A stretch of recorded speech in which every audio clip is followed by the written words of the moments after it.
Selamat datang kembali di channel Widarta Fisik. Pada video pembelajaran kali ini kita akan bahas tentang arus bolak-balik. Arus bolak-balik atau sering disebut sebagai arus AC. Jadi arus bolak-balik sering disebut sebagai arus AC. Nah, yang mana contoh arus bolak-balik ini merupakan arus pada PLN. Jadi kenapa dikatakan arus bolak-balik? Karena arus yang dikeluarkan dari PLN itu tidak stabil, yang mana memenuhi kalau digambarkan dalam kalau misalnya dilihat dalam osiloskop itu. Jadi osiloskop maka akan arusnya akan berbentuk seperti grafik sinusoidal. Nah, kalau sini merupakan grafik arusnya, jadi ada kayak gini bentuknya kurang lebih. Kalau misalnya tegangannya, jadi karena arusnya tidak stabil, maka tegangannya juga sama. Jadi besar kecilnya bergantung pada fungsi waktu. Yang mana kalau tegangan, jadi tegangan kita bisa tuliskan di sini kita akan membahas dulu bagaimana persamaan tegangan dan arus bolak-baliknya. Jadi kalau dia tegangan, jadi V ini merupakan tegangan sama dengan V maksimum sin omega T. Yang mana namanya V maksimum, kita cek dari sini, dari gambar gininya, dari gambar grafiknya ini, tegangan maksimum itu merupakan tegangan yang letaknya di puncak ini. Nah, puncak ini tegangan maksimum. Ini juga nama tegangan maksimum. Nah, jadi terus di sini ada PPP. Jadi PPP di sini artinya tegangan puncak ke puncak. Jadi tegangan puncak ke puncak itu merupakan jarak tegangan maksimum yang paling atas dengan maksimum yang paling bawah. Dengan demikian, maka tegangan puncak ke puncak PPP boleh ditulis dengan 2 kali V maksimum. Nah, terus berikutnya di sini sin omega T. Jadi omega T sini adalah omega merupakan kecepatan sudut. Kalau nggak ada omeganya, omega ini bisa kita pecah. Yang mana omega bisa kita pecah rumusnya dengan, jadi omega boleh diganti dengan 2 dikali V dikali dengan frekuensi. Atau kalau ada periode, jadi omega sama dengan 2V dibagi dengan periode. Jadi kita cek di sini, kalau ada frekuensi gunakan frekuensinya, kalau ada periode gunakan periode. Kalau frekuensi, kalau Anda tahu bahwa kalau dia frekuensi ini menjelaskan, jadi kalau dia frekuensi itu menjelaskan banyaknya getaran yang terjadi dalam 1 detik. Jadi frekuensi, kalau frekuensi bisa dirubah dengan N per T. Jadi banyak getaran dalam 1 detik. Kalau dia periode, berarti T-nya sama dengan waktu yang dibutuhkan untuk menempuh 1 getaran. Jadi kalau dia periode rumusnya T per N. Nah, ini merupakan persamaan tegangan. Berikutnya kalau hal serupa juga terjadi di dalam kuat arus. Tapi di sini kita hanya mengganti, kalau di tegangan dilambangkan dengan V, kalau di kuat arus dilambangkan dengan I. Jadi sama. Jadi di sini ada V maksimum, sini juga ada I maksimum dengan persamaan yang sama. Nah, jadi di sini merupakan persamaan tegangan arus bolak-balik. Jadi kalau misalnya digabungkan grafiknya boleh kayak gini nih. Kita lihat, jadi grafik yang warna merah ini. Nah, ini warna merah ini menunjukkan nilai tegangan kalau di sini gambar. Yang mana nilai tegangan pada titiknya berbeda-beda tergantung nilai waktu dan nilai omeganya ini. Jadi begitu juga yang warna biru di sini kuat arus. Nah, nanti kalau untuk soalnya bagaimana penerapan persamaan tegangan dan arus bolak-balik pada contoh soal, bisa kalian lihat di video part 2-nya. Karena video kali ini kita akan khusus membahas teorinya dulu. Nah, jadi selain tegangan dan arus bolak-balik, kita juga akan membahas bagaimana istilah-istilah yang digunakan dalam arus bolak-balik. Ya, jadi mari kita cek berikut ini ya. Nah, sekarang kita akan melanjutkan. Di sini istilah-istilah yang terdapat dalam arus bolak-balik. Jadi yang pertama itu ada tegangan dan arus efektif. Apa sih yang dimaksud dengan tegangan dan arus efektif? Jadi tegangan dan arus efektif ini merupakan tegangan atau arus yang terbaca pada alat ukur. Jadi misalnya di soal itu dikatakan suatu tegangan atau suatu voltmeter menunjukkan angka 10 volt. Nah, berarti 10 volt tersebut merupakan tegangan efektif. Sementara begitu juga kuat arus pada ampere meter menunjukkan angka sekian. Jadi angka yang ditunjukkan oleh alat ukur tegangan berarti voltmeter atau alat ukur kuat arus berarti ampere meter. Nah, itu yang dimaksudkan berupa tegangan efektif. Nah, berikutnya di sini juga ada tegangan dan arus rata-rata. Jadi kalau dia tegangan dan arus rata-rata itu merupakan tegangan dan arus yang dianggap setara dengan arus DC. Jadi tegangan dan arus pada arus bolak-balik yang dianggap setara dengan arus searah, di sini searah, yang memindahkan sejumlah muatan yang sama dalam waktu yang sama juga. Nah, terus untuk persamaannya di sini ada tegangan, dari tadi ada tegangan efektif, ada tegangan rata-rata, ada juga pada yang tadi yang sudah pada menit sebelumnya itu ada kata tegangan maksimum. Yang mana sih dikatakan tegangan maksimum, yang mana dikatakan tegangan efektif. Jadi kalau tegangan efektif itu merupakan tegangan yang terbaca oleh alat ukur. Jadi nilai tegangan efektif itu selalu lebih kecil dibandingkan dengan tegangan maksimum. Jadi kalau tegangan maksimum merupakan tegangan dari spesifikasi bahan itu sendiri. Jadi misalnya lampu tegangannya sekian volt gitu misalnya, tapi atau enggak sebuah baterai tegangnya sekian volt. Ketika diukur menggunakan alat ukur, belum tentu tegangan yang terbaca sekian volt. Pasti lebih kecil. Jadi spesifikasi pada baterai tersebut merupakan tegangan maksimum. Sementara tegangan yang terbaca pada alat ukur disebut sebagai tegangan efektif. Nah, jadi yang mana hubungannya tegangan efektif dengan tegangan maksimum? Jadi tegangan efektif itu merupakan V maksimum dibagi dengan akar 2. Jadi hal serupa juga terjadi di kuat arus. Jadi sama kayak tadi pada persamaan juga gitu. Jadi maka di sini kalian tidak terlalu banyak ngafal rumus. Silakan bagaimana hafalkan persamaan tegangan efektif dan tegangan rata-rata. Ketika di kuat arus tinggal diganti aja. Kalau V efektif ketika di kuat arus namanya I efektif. Di sini V maksimum, di sini I maksimum. Jadi silakan dihafalkan salah satu saja. Nah, berikutnya kalau tegangan dan arus rata-rata, jadi di sini 2 kali tegangan maksimum dibagi dengan V. Nah, begitu juga kuat arusnya. Jadi kalau kuat arus rata-rata, jadi kuat arus rata-rata kuat arus rata-rata adalah 2 kali I maksimum bagi dengan V. Jadi rumusnya sama. Ingat ya, jadi ketika tegangan ada diganti dengan V, ketika kuat arus diganti dengan I. Nah, jadi ini istilah yang bakal kita banyak gunakan dalam arus bolak-balik. Jadi ada tegangan efektif, ada tegangan maksimum, dan ada tegangan rata-rata. Kalau tegangan rata-rata biasanya di soal sudah pasti dijelaskan tegangan rata-rata. Tapi yang harus bisa dibedakan itu bagaimana bisa membedakan tegangan efektif dan tegangan maksimum. Jadi diingatkan sekali lagi, kalau tegangan efektif itu merupakan tegangan atau kuat arus yang terbaca dari alat ukur itu sendiri. Nah, silakan nanti di video part 2-nya silakan ditonton nanti bagaimana penerapan aplikasi istilah-istilah ini dalam memecahkan soal. Nah, selain ada istilah-istilah dalam arus bolak-balik, pada arus bolak-balik juga terdapat yang namanya komponen. Jadi atau rangkaian yang terdapat arus bolak-balik. Kalau sebelumnya pada rangkaian searah itu kita cuma ada satu aja, yaitu resistor aja kan, hambatan aja. Kalau di arus bolak-balik kita ada 3, itu ada resistor, ada kapasitor, dan ada induktor. Nah, bagaimana itu? Mari kita cek di video berikut ini. Oke, pada video ini kita akan bahas komponen yang terdapat pada rangkaian AC atau arus bolak-balik. Yang pertama, kita akan bahas tentang resistor dulu. Jadi resistor juga ada di arus bolak-balik dan ada juga di arus searah, arus DC.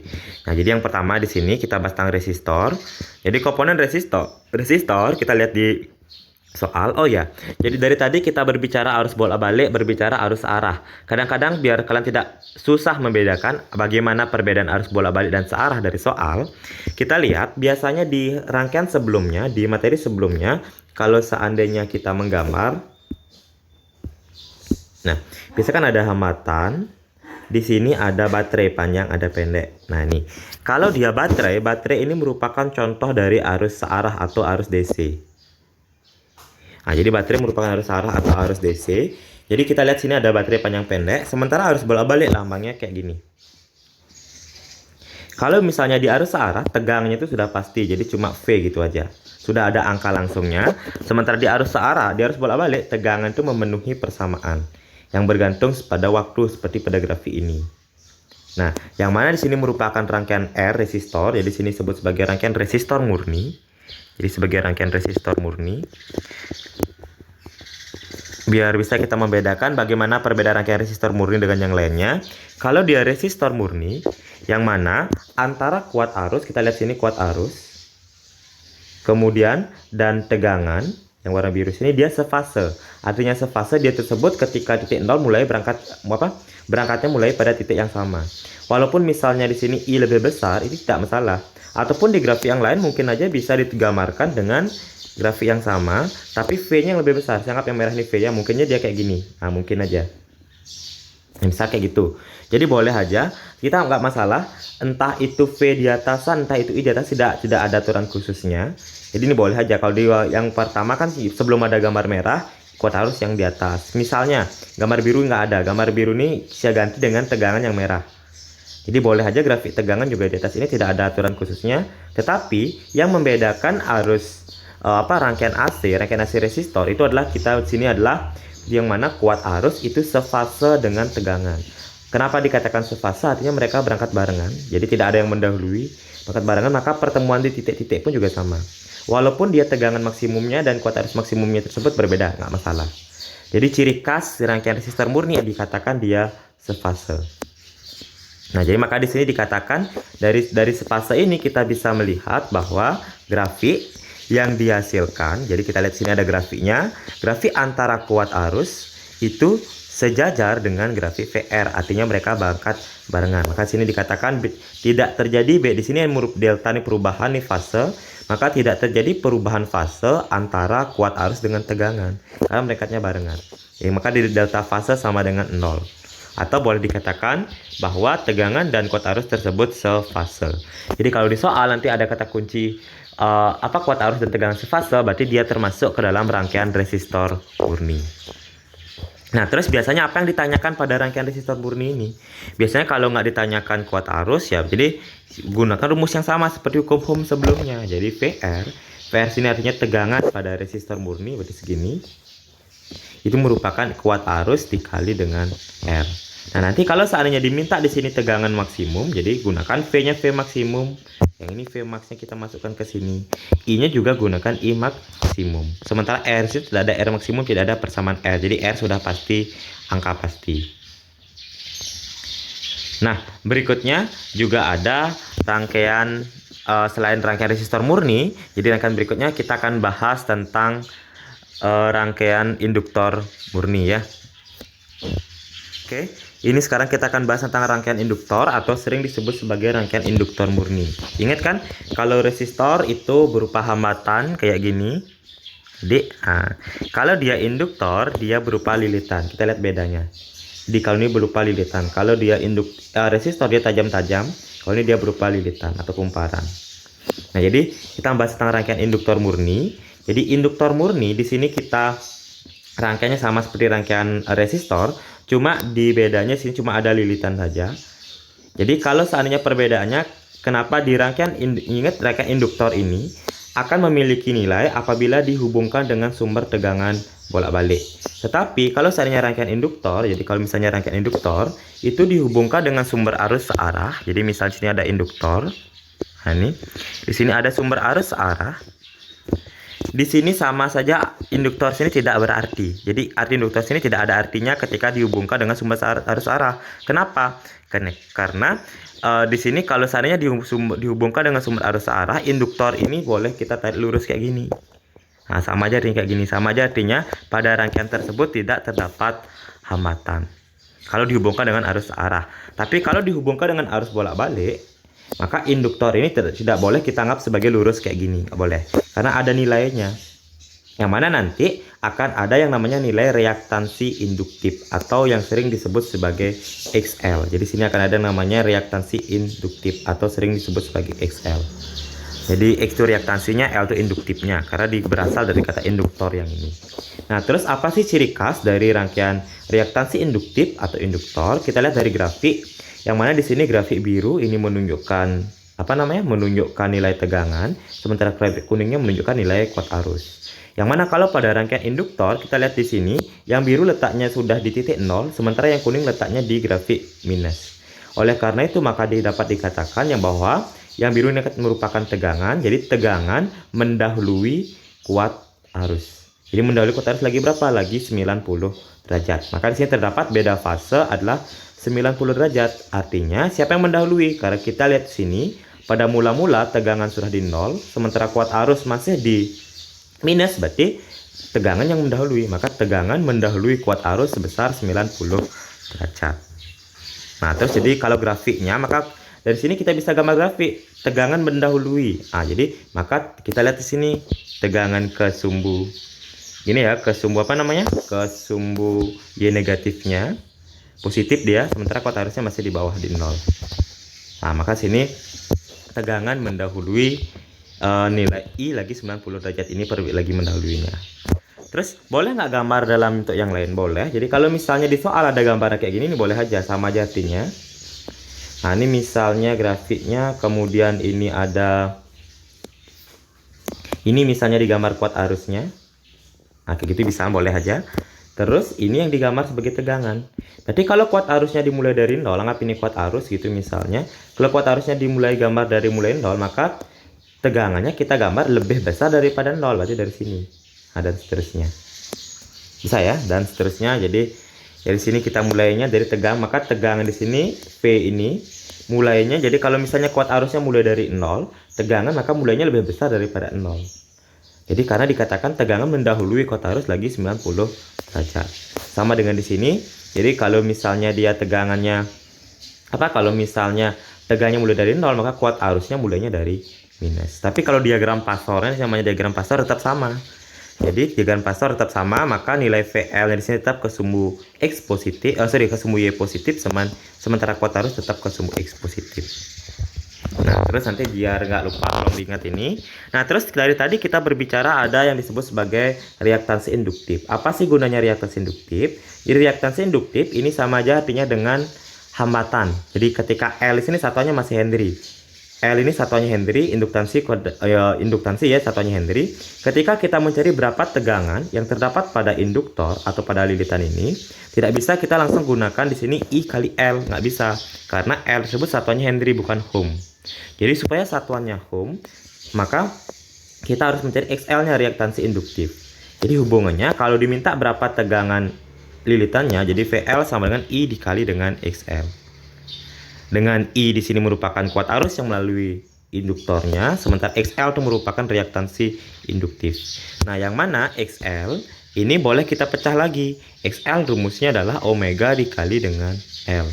Nah, diingat bahwa tadi pada menit sebelumnya kita sudah berbicara nilai omega itu bisa kita pecah menjadi 2 kali V kali frekuensi, atau omega bisa kita pecah menjadi 2V per periode. Jadi silahkan diganti-ganti nanti. Di omeganya boleh juga 2V dibagi dengan periode. Jadi silahkan diganti omeganya silahkan diganti sesuai dengan yang dibutuhkan di soal. Nah, jadi ingat, jadi kalau dia rangkaian induktor atau induktif itu adalah V mendahului I.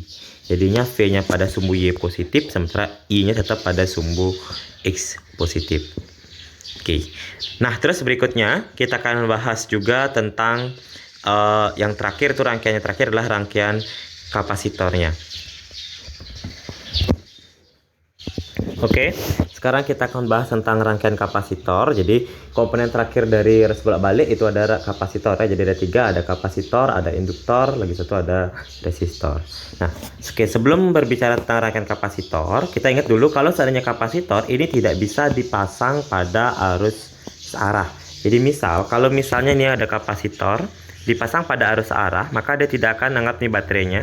Di sini ada kapasitor. Di sini tidak akan ada aliran arus. Kenapa? Karena muatan di sini kapasitor. Kapasitor ini gunanya untuk menyimpan muatan. Jadi kalau dia menyimpan muatan, maka dengan demikian muatannya tidak akan dialirkan. Jadi kalau seandainya ada kapasitor, maka arus di sini akan terputus sampai di kapasitor ini, maka tidak akan mengalir. Jadi kalau seandainya ada rangkaian arus searah dihubungkan dengan kapasitor, maka arus tersebut tidak akan mengalir, tapi hanya ada muatan yang tersimpan di sini. Jadi tidak ada aliran arus. Nah, sekarang, tapi kalau seandainya dihubungkan dengan sumber arus bolak-balik, maka akan terdapat nilai kuat arusnya. Jadi besar nilai kuat arusnya sama dengan rumus yang tadi, rumus resistor yang tadi. Rumus induktor yang tadi. Kita mengingat bahwa kalau di induktor namanya VL kan I kali XL. Di sini juga sama, kalau dia kapasitor ganti dengan VC. XL yang tadi diganti dengan XC. Nah, tetapi perbedaannya bahwa XC di sini, XC di sini artinya reaktansi kapasitif. Sementara kapasitor satunya masih farad. Jadi supaya menjadi bisa dikatakan sebagai reaktansi atau hambatan, maka kita harus merubah dulu. Jadi XC sama dengan 1 per omega C.